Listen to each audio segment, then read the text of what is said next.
Global markets, including commodities, react as Britons go to the polls. South Africa's rand extend gains against the dollar in early trade as cautious optimism that British voters would opt to stay in the European Union in the session helped risk appetite. Plus, Nigeria's 3 tiers of government begin full disclosure of their financial transactions to enhance transparency and accountability in public finance. Good afternoon and welcome to Business Incorporated, coming to you live from Lagos. I'm Chimeze Obi Iwagu. Well, polls opened today for Britons to decide the future of their country in a vote on European Union membership after a bitter campaign that appeared to divide the nation down the middle. Ballot boxes were prepared and voting booths readied at a polling station in Iceland, North London, as doors opened for voters across the country from 7 a.m. local time. The official result is due sometime on Friday, June 24. Meanwhile, Britons have flocked to swap their pounds for euros and US dollars in the days running up to the European Union referendum. Most forecasters expect the pound will fall sharply if there is a vote to leave the EU, which would weaken the spending power of British holidaymakers abroad.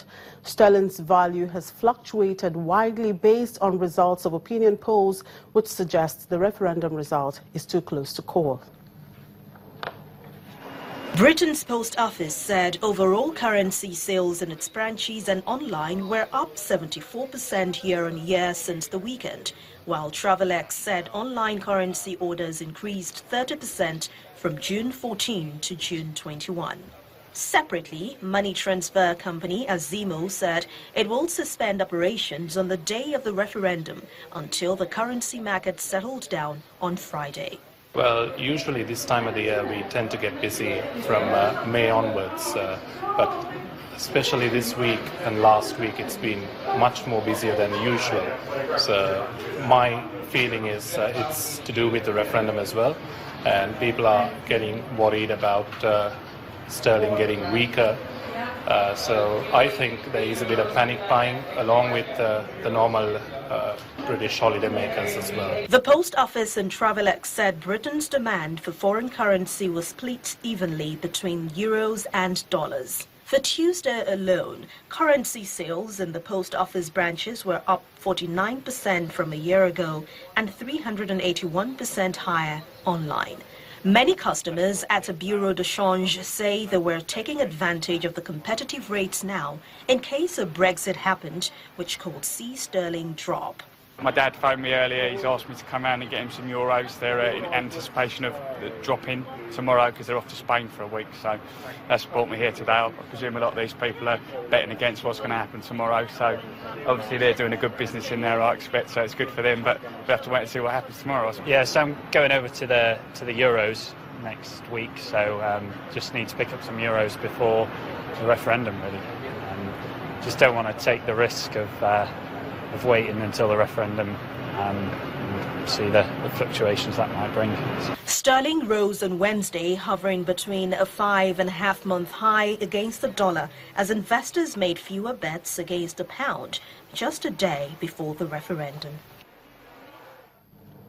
Well, let's look at how the markets are reacting to the EU referendum. In Asia, the shares closed mixed today as investors remained on edge ahead of the UK vote on whether to leave the European Union. Australia's ASX 200 ended up 0.19%. In Japan, the Nikkei 225 ended up 0.07%, while across the Korean Strait, the Kospi ended down 5.87 points. Chinese mainland markets closed down with the Shanghai Composite shedding 13.49 points and the Shenzhen Composite ending lower by 6.17 points. In Hong Kong, the Hang Seng Index edged up 0.2% in late afternoon trading. And now in Europe, stocks opened higher today with investors remaining cautious as UK voters go to the polls for a referendum on EU membership.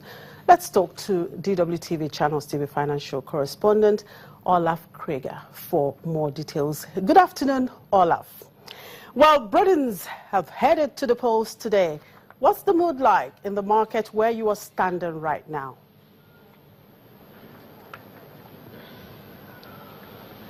Well, Shimi, everyone is pretty optimistic. It seems that traders and investors have something like optimism on their DNA in those days, because everyone believes that the Brits are going to do the right decision, but you never know, and now it depends all of new polls, and if they're going to change, that's a tiny, tiny little thing. The picture behind me will also dramatically change. So we are still in this race, and it's still a neck-and-neck race, and many voters in the UK haven't made up their minds so far. So everything is possible, but investors and traders here at the Frankfurt stock market are quite optimistic that the Brits are going to do the right thing to make the smart decision and stay in the European Union. Now, we've seen that ahead of the EU referendum, Britons are reported to have swapped their pounds for euros and US dollars. And whichever side wins, the pound will be the focus of attention in financial markets around the world. What's the money market out there looking like on this day?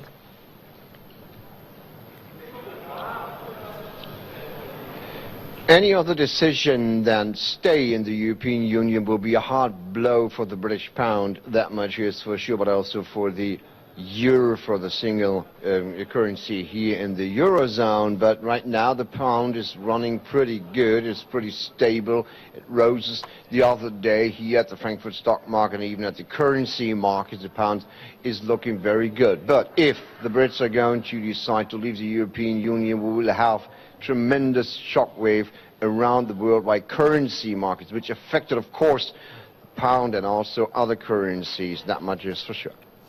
Well, we'll keep our eyes on that and see how the vote goes at the end of the day. Well, Olaf, yesterday we talked about VW shareholders meeting, and now the automobiles, three main shareholders at that meeting backed management defying criticism from smaller investors over top executives' handling of the diesel emission scandal. Where does this leave the company in the face of the emission scandal? Well, this is of course a big issue here at the Frankfurt stock market. Everyone is still waiting for some details regarding this scandal. But it is quite interesting that traders and investors have another topic here at the Frankfurt stock market, because the change of this strategy of Volkswagen is quite interesting. They call it Strategy 2025, and that means they're going to move away from this traditional diesel technology, moving to smarter technology, to renewable energy. That's quite interesting, because there are so many car makers around the world, they are already doing so.